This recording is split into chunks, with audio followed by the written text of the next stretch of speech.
Praise the lord. ఈరోజు మీకోసం జీవం గల దేవుని మాట 37వ కీర్తన 7వ వచనము. యెహోవా ఎదుట మౌనముగా నుండి ఆయన కొరకు కనిపెట్టుకునుము. జాన్ వుడెన్ ఒక బాస్కెట్బాల్ జట్టుకి ఆయన కోచ్గా పనిచేశాడు. ఆ సమయంలో అతడు జట్టులో ఉన్నటువంటి వారందరికీ కూడా చెప్పినటువంటి ఒక విజయ సూత్రం ఏంటంటే, ఓపిక కలిగి ఉండు. ఆట ఆడేటటువంటి ఆటలో ఓర్పు సహనం మాత్రమే చివరికి గెలుస్తుంది అనేటువంటి విషయాన్ని ఎల్లప్పుడూ చెబుతూ ఉండేటటువంటి వాడట. ఆట చివరి వరకు కూడా ఓర్పుతోనూ సహనంతోనూ ఆడండి. అప్పుడే ఎలాంటి తొందరపాటు నిర్ణయాలు ఆలోచనలు లేకుండా ముందు కొనసాగుతారు. ఏ కొంచెము కూడా నిరుత్సాహం అనేదానికి చోటు ఇవ్వవద్దు అని తెలియచేసేవాడట.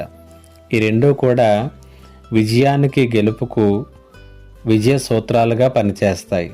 నిజమే.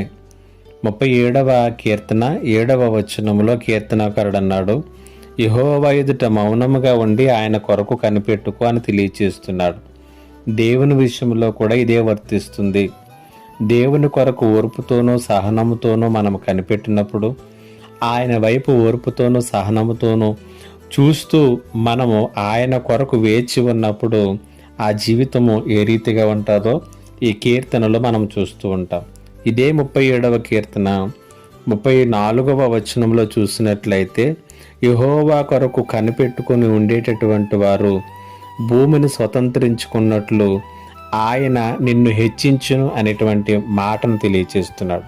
కాబట్టి దేవుని కొరకు ఓర్పుతోనూ సహనముతోనూ ఎదురు చూసేటటువంటి వారిని దేవుడు హెచ్చిస్తాడు, వృద్ధిలోనికి తీసుకుని వస్తాడు.